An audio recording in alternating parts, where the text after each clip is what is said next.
where you see the kitchen, which is dressed in this like industrial like stage theater with like neon colored lighting, and as you already mentioned, the little opera singer boy, his singing is ominously scoring the march like through it as he's washing dishes, and we meet him when Gambon starts harassing him right away, and it's the chef Richard, played by Richard Boringer, who I love his performance too, because he's so calm and monotonous but clearly resentful of like their business relationship that clearly the mobster has taken by force. It's kind of like a Sopranos thing where he's just like, I just like own your restaurant now, and you have to do the things I say. And it's comically symbolized in that moment where he has his goons turn on the giant neon sign of the new restaurant name, which is the chef's name and his name. Right. And he turns it on and he's like, look at that, it's so good.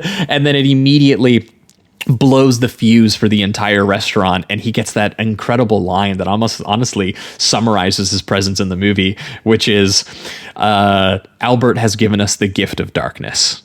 And he just starts lighting candles and being like, well, I guess we're just not going to have fucking electricity in the fucking restaurant tonight. Yeah, so it has that kind of cult mind, like no matter what he does, they're going to support him. He's got the yes men, you know, that's it. He's Drake, you know, he's got all the power, and no matter what happens, unless often he'll turn it to them, and that's when they get upset. But there's still this power dynamic where they can't do anything about it. So they really just take it on the chin, and it's very they're all the hangers on essentially at like his last supper, which is the great image at like the banquet table when the camera like dollies through the kitchen floor and goes into the lavish like blood red curtain, you know, with the tall ceilings and the door of the actual restaurant. It almost looks like there's a 17th century mural in the background of the banquet of the officers at the St. George Militia hanging behind them. And either way, it's such a beautifully arranged environment in every conceivable way, with so much taste and fashion in mind.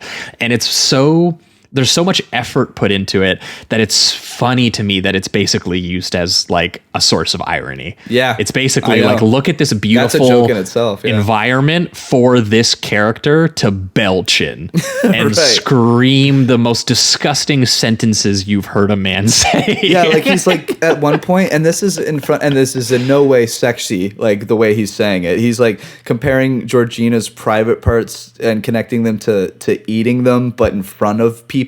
And what's crazy is like she's clearly uncomfortable, but at this point in her character development, which you haven't seen like the years of abuse that she's been going through, she's kind of just disassociating. She's not even like, you'd think that it would kind of zoom in on her face and she'd be super embarrassed or something, but instead she's just looking at Michael across the restaurant. She's just like, man, I wish I was over there just having a nice dinner with that gentleman, essentially. Like she's so used to the abuse that it's not even embarrassing for her anymore. It's just kind of tiresome. Like she's exhausted by it. Yeah, his big rant about how eating and sex are related, and that he enjoys Georgie's pleasure too, but it's more than stuffing his mouth and then feeding the sewers. Like, what a crazy way to just describe that. To describe your making love to your wife. Like, oh my God.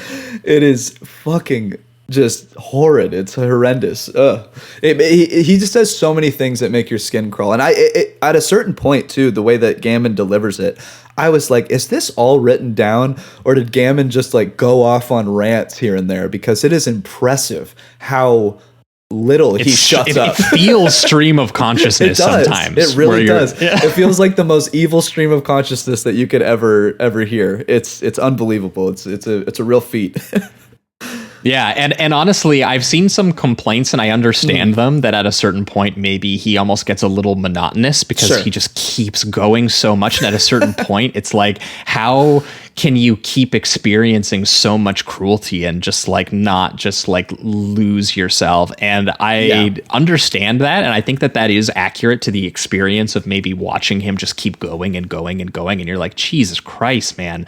But I do think that is absolutely the point. Especially, and I won't say anything, but that as ending, you were just saying, like she drifts elsewhere too, right? Like she does go like, oh my, like she finds it monotonous. She's just like, oh my God, it keeps just going. And that's why her attention starts to be like, you know, this cruelty is just, it's just matter of fact. It's just it's daily ho-hum existence. And it's crazy to get to the point where it seems like cruelty could do that. But the experience of the movie is making it that way, where you're like, like, he couldn't possibly. And you're like, well, there he goes again. Okay. Yeah, I agree. I think you're supposed to build into that kind of thought of it's like I've had experiences where I've had to just have to hang out with certain people at a time during like groups of drinking, that it just so happens that I have to do it, and there's this kind of like you have that feeling of they repeat the same jokes, but because they're on this inside group, they keep doing it over and over again. It's hilarious to them and to nobody else.